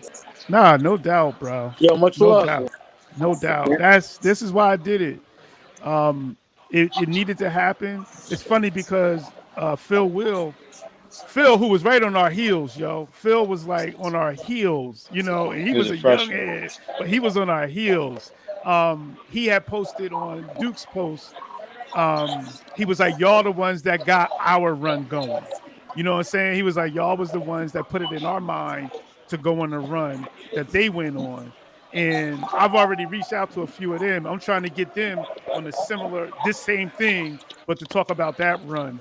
And then eventually, man, getting these coaches talking about them, because those things, they need to be recorded, fam. Like, this kind of history need to be recorded so we have it. You know what I'm saying? Like, because we all done sat around at some time or other talking, drinking, talking about these stories. But to get it on a recording so it lives forever is something that I felt like, it needed to happen. And I salute all of y'all, man, for what y'all did, the work y'all put in. And obviously what y'all did on the court, but then also the people that y'all are off the court. You know what I'm saying? And y'all will always be, my brothers, and I always love y'all, for that. So I salute y'all. Love is love, man. Love. Word. Much love. Word. Yeah, Word. Now, can I get one joke in this is real, man. This ain't true. What's up, Jake? This ain't like fake, man. This is real, man. Word. Yo, we brothers, man. Shout out We brothers. Drew. Me and you live in the same house. Yeah. Opposite. Yeah. Yo, all right, now, can I do the one joke that I want to do? Go ahead, bro. Go.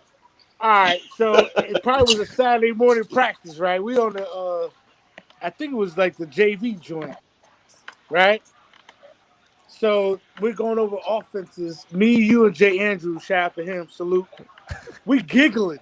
I don't know why we giggling. Jay Andrews is our brother, man. Yo, this dude just flipped the script. You guys always giggling, Coach Mooney. You guys always giggling. Yeah, Everybody go home. You three stay here. This dude had us doing wind sprints, whatever y'all call it. This guy is slapping the bleachers. I know. Yeah, I was bugging. He said, "What's wrong with you? You retarded?" Blah blah blah. I want 50 baselines in 0.5 seconds, and he's giggling like he's doing right now. Yo, we was bugging. So I'm like, yo, what's wrong with this dude? Yo, I got asthma, bro. Come on, man. Yo, and he called us. Asthma. But you know what's crazy is, shout out to Mooney, shout out to Coach Springle. Shout out. He called us. He called us. Mooney had us come to his house. Mooney was like, and that started teaching us stuff, right? Because Mooney was like, come to my house. Bring him to the house, dude. Yup.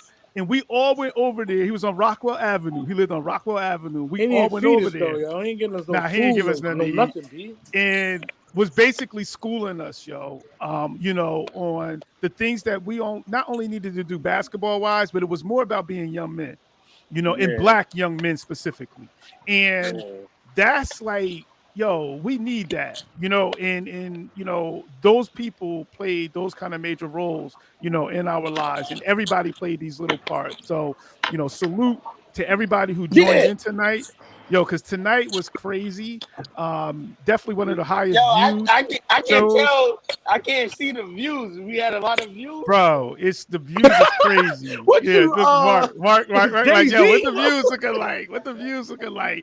The views is crazy. Hey, the views is crazy. Hey, I'm gonna tell you something right now. I love JJ, man. That's my boy. Yo, man. I couldn't wait for Mark to get 2 fouls. I'm like, I'm about to play with JJ, yo. That's our leader. Stop. JJ, my man. Hey, yo, I'm going to just say this. Jay Corley, man, you know what it is already. I'm going to tell y'all. But football-wise, I'm going to tell y'all like this. It was an honor. Justin J. Honor Corley, to walk the hallways with y'all. You know what I mean? Hey, I'm gonna just go around and shout out to I now for putting this together, man. Peace and love. Here we're gonna do. Let's go around. Let's get everybody a closing shot.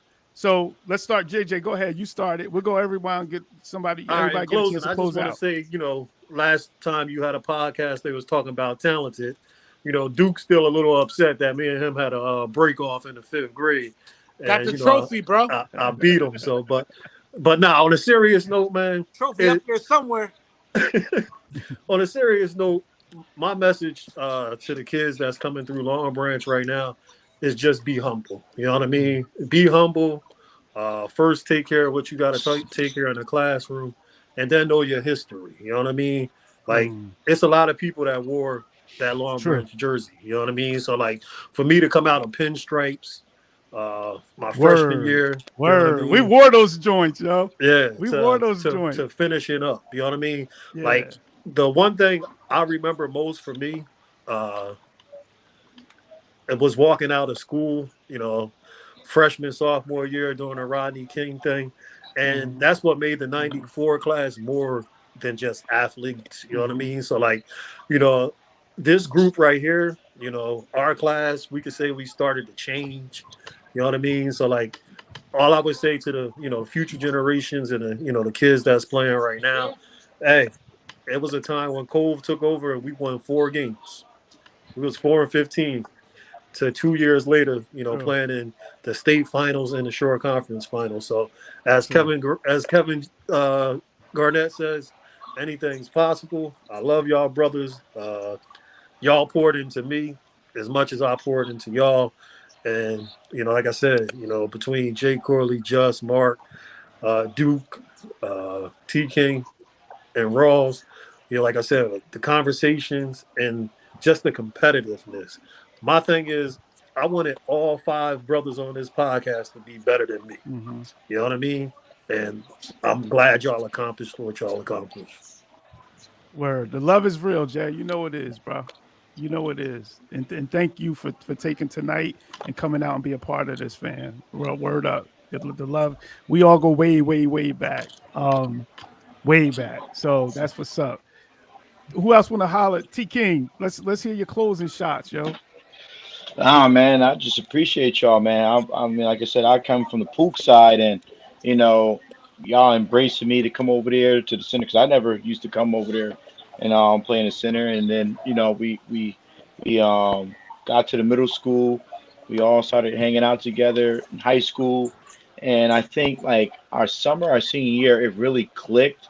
I know it started freshman year when we used to go to the mall, hang out after the freshman football games. But then, you know, I remember going to Pizza Hut during our senior year on 36, where the gas station's at now, and everybody used to bring like $5, $6. We sit there for hours and just talk, chilling, laughing, eating, and that created a bond that you know it's still there today. And man, like that run, we had that run in football. We had the run in basketball. You guys used to come out there and support me when I ran track. Jay Corley made like a whole bunch of money off me for track and give me nothing. But what I would tell the student athletes today is, hey, you got to hold yourself accountable in the classroom. I think that starts in the classroom, holding yourself accountable in the community, holding yourself accountable when you want to go work out or you want to do something else. And I tell my daughter the same thing, like hold yourself accountable. Yeah, you want to go hang out and party, what's saying, but you got to go work out for 2 hours before you do that. And um, and it was just an honor. It was a privilege to you know, to call you my brothers, my friends. That's going to last a lifetime. Um, you know, I wouldn't have it any other way. I wouldn't want to do it any different. Um, we're going to be 60, 70 years old talking about these, you know, the times. The guy from Neptune swung Mark around was like, yeah, I know he was weak, you know. No, listen. Hold on. Save that, yo, because we got another one. Save that. That's coming at a later date. We going through that. We going through that. Yo. So we ain't going, because everybody got a little something in that game. We all got a little something in that game. So we ain't gonna go there right now. We ain't gonna go there right now. But I appreciate all of you guys, and I appreciate it. It was just a hell of a ride. But thank you guys. I appreciate y'all. Hey, Mark, don't hey, Trust, he was like, I knew he was weak. We saving that. We saving that. We saving that. We saving that. We saving that. Duke, what's up, Duke? Hey, peace. What I really took from that season was mentally, I wasn't really together, but my boy Jay Corley always used to hold me down, man. I'm like, yo, my man, I don't have enough money. Could you give me a haircut? My man used to cut my hair, doing that, this and that. But then, you know, I used to have these conversations with Cole. This is what you need to do. This and you know, this and that. And so I'm defensive. take a little bit off of T King, get in there, do what I gotta do. I got a couple of buckets. That's it. That's it, man. I respect all my brothers, man. I always admired. I tell you from the gate, I always admired Justice's game, man. This guy's footwork was off the hook, bro. And I always and when I went to Uppsala and I played that up north game, I wouldn't want to be a big man, but I wasn't that size. But man, he was that shit. Just you know what I be mean? doing clinics. Me and you and I now, we used to giggle. We always get in trouble, yo. Definitely. We was still to this day. Yeah, we stay in trouble, man. But Mark, we lived in the same house. JJ's my man. T King, me and you scuffled a little bit. You played too much. But man, we brothers, man. We brothers, man. Word. We're brothers. I don't know when we're gonna have a class reunion again, so we can reunite physically. But I can't wait because I'm all the way down here. JJ's in Georgia. I'm in Florida. It's gonna happen. I hope that it's gonna we don't have to go. We don't have to do the class reunion. Maybe have a dinner and things of that nature. But man, I love you guys, man. You guys taught me a lot mentally, and much love to everybody. Right back at you. Jay Corley, ugly with the white beard. Peace. Yo, that's deep, dude. That's deep. I'm gonna get mine in and keep it moving. Yo, you guys, man. Yo, it was an honor to go to. I'm gonna call it war. I'm gonna call it humble beginnings, and I'm gonna call it like whatever it is, man. Like we come from the mud. When kids talk about the mud, we really from the mud. True. Like all y'all, like everybody on this podcast, like we really from the mud. Word. I met Jay Corley in Hampton Apartments. I met JJ in fucking Grand Court. I met Justin in Grand Court. I now in Grand Court. I met T King on the poop side, and I met Armenians on the poop side. Word. You know what I'm saying? Like yo, you guys have really been my brothers. Besides my physical brother, Michael, Scientific. You know what I'm saying, man? Word. But at the end of the day, man, y'all my comrades. I don't look at y'all as like ordinary people. I look at y'all as my comrades. You know what I mean? Like, I got a different outlook. Maybe because when you a quarterback, you know what I'm saying, a leader. You know what I'm saying? So I gotta look at y'all. There you go. I gotta, there you go. Yeah. There you go. I gotta trust you guys, man. Yo, point guard too, because my best friend, like, you know what I'm saying, JJ, like one of my best friends. All you guys are my best friends, along with Smugs, Fahim, Sharif. Like, you know what I'm saying. So. You know what I mean? So the one thing I can take out of my experience with y'all, man, y'all let me be who I am. Like, you know what I mean? Y'all probably thought I was a little off. Mark a little off. It was no judging, though. Nah, never. He fucked with Smugs. Like, you know, my bad language. But y'all always cared about me, man. Word. And that's the one thing I can say about this whole thing, man. Like, the way we came up, like, you know what I'm saying? Everybody is trying to be better in life, man. It was never no judgment, you know? True. That's true. Like, you know what I mean? That's how I'm going to end that, man. I love y'all, yo. Straight up. Appreciate you, brother. Right back at you, bro. Fam. Love you too, fam. Shout out to Smugs. Just hit him. Yeah, first we all F with Smugs. Yeah, I was good. Yeah, that's what I was like, yo, shout out to Smugs. Yeah, that's our man. I think everyone pretty much said the same thing, that we all, you know, share the same sentiments, but I think it's bigger than basketball. Like, we talk about lifelong relationships. We're talking about relationships that, you know, were established, you know, when we were 10, 11 years old. Some of our relationships established before then. And we've been able to maintain those relationships up until now. We're all, on our way to 50 years old, and damn, those are things that a lot of people can't say. A lot of people can't be on a platform like this or be in a space where they can say, I have these brothers who have had my back, who I've walked the land with, for 20, 25 years, 30 years. And, you can't put a price tag on that. So to me, it's bigger than basketball. And that's one of the things that as a coach, you got to try to convey to your players that, you have to have relationships outside of the 2-hour practice, outside of, the wind sprints and the X's and O's. It has to be bigger than that, because what you're trying to establish is a brotherhood, is a family.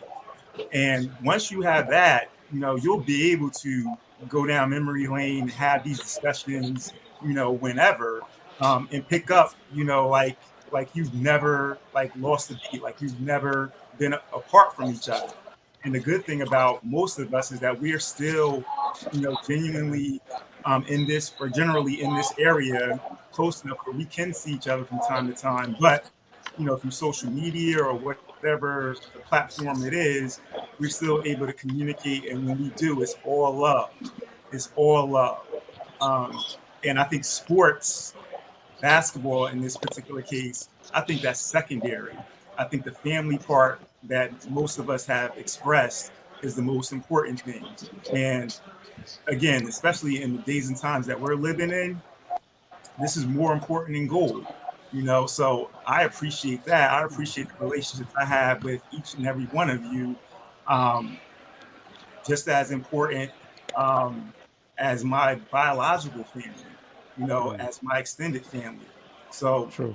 I think that's what my biggest takeaway is from this, is that, the memories, the experiences that we've all had, we all have different ones, funny ones, trials and tribulations that we had to go through together, and we're still here after all of that. Word. So to me, that's my biggest takeaway. And I just want to say peace to everybody on the platform. And we definitely, we're going to link up soon, whether it's through a reunion or, just hooking up, when the time is right, and we just chill like old times. That's and what's the last up. thing I'm going to say, we do have the dopest class. 94 is the dopest class, because there's so many people that are doing awesome things that are in our class, that have come out of our class. And we were talking about this like the other day. People who are becoming authors, people who have done dance, like we're so diverse and we're so versatile in our abilities. It's definitely a great, unique group that we were able to go to school with and graduate with. Word. Peace to class of 94. Always.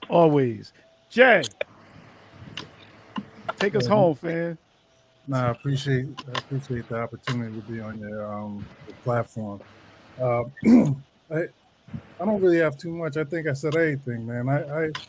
I just like, reminiscing. I like talking about these times because I get to compare them each and every day, especially in my position, at work. I'm in athletics. I see the bonds that these kids have with each other. I got the opportunity to watch and even help put some of my friends in positions to make change.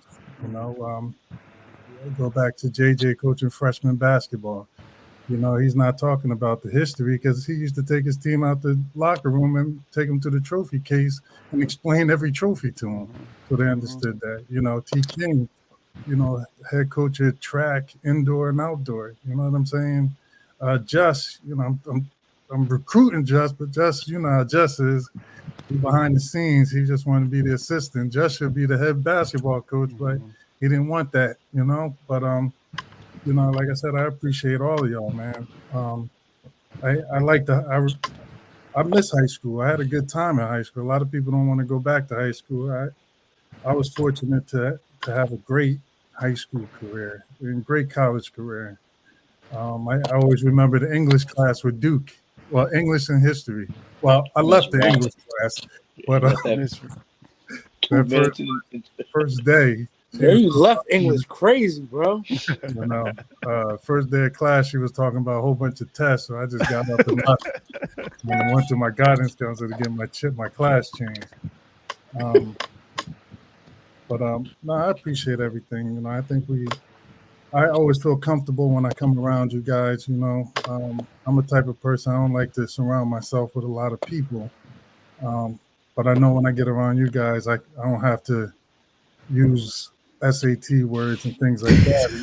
It's comfortable. You know what I'm saying? And it's always love when we get together. Like we never skip a beat, no matter where we at in this country. So I appreciate this opportunity to tell my story because it is bottled up, and I do want to just say what we experienced, and the fun we had. It's crazy. I see a lot of people post up here the OGs. I remember calling other people the OGs. True. Now people, I still feel like I'm a young head learning. And now I'm trying to watch what I say and direct and put out that information that's positive at all times when I just want to wild out too. And this is the platform to let me wild out and say what I need to say before I go back into my shell. So I appreciate you wild.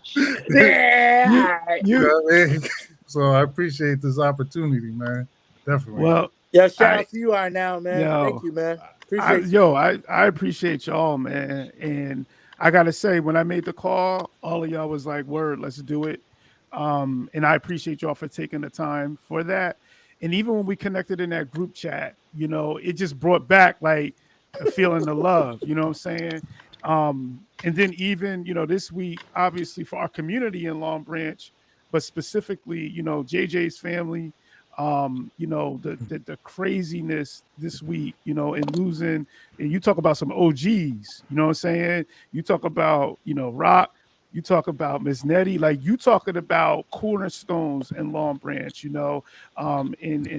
rest in peace to them, and much love and and positive energy to the families who are going through that, because that's hard. But that's why I love this, because I feel like we got to create this kind of not creating the history, but showcasing the history and putting it out there so we can go back. Because one day we all going to leave this earth, right? So it's like things like this at least creates this historical documentation of what we did while we were here, and what we're about while we were here. So that's why, we doing things like this. And I love and support y'all. And I love y'all for taking the time and coming up on here as my brothers in doing this. So we lost Marc, but shout out Marc. And shout out to everybody because tonight we got mad people was on tonight. Showing y'all mad love, and we definitely appreciate that. So salute to everybody who joined in tonight. Salute to y'all brothers. Keep doing y'all things in the different ways that y'all doing y'all things. And it's all love. Class of 94. I'm gonna end it with that. Everybody right. Class of 94. That's the best class. It ain't nothing popping like that. I'm telling you, it ain't nothing popping like that. Class of 94. It's just different. So don't at me. It's just different. It's different. So if you know, right? If you know. So peace out, man. And peace, brothers, man. Much love. Those of you celebrate holiday, happy holiday to you. Those of you who don't, be safe. And love your families, man. Love on your families, man, because we losing people. We losing people. Love on them. Love on them while they're here. Word is bond. Love on them while they're here. Shout out Ice. Ice was up in here tonight. Monet up in here. Mike. I ain't gonna say White Mike, but I'm gonna say White Mike. You know how far we all go back. He was up in here hard tonight. That was my brother. We all came up with him back in Grand Court. But I appreciate y'all all. We're gonna hop off. It's been 2 hours. It don't even feel like that. But we're gonna hop off, and we'll see y'all next time. Hey, Peace Just Russell. Yo, Simmons, JJ, good night, get that God golf bless. bag ready, boy. Good night. God bless. Peace. Peace. Peace, everybody. Peace. It's a 9-chord banger. Dr. Ross dropping knowledge to the masses. Man, you now tuned in to purpose and practice. Purpose and practice. Keep your mental sharp. Learn all the tactics. Dr. Ross dropping knowledge to the masses. Man, you now tuned in to purpose and practice. Purpose and practice.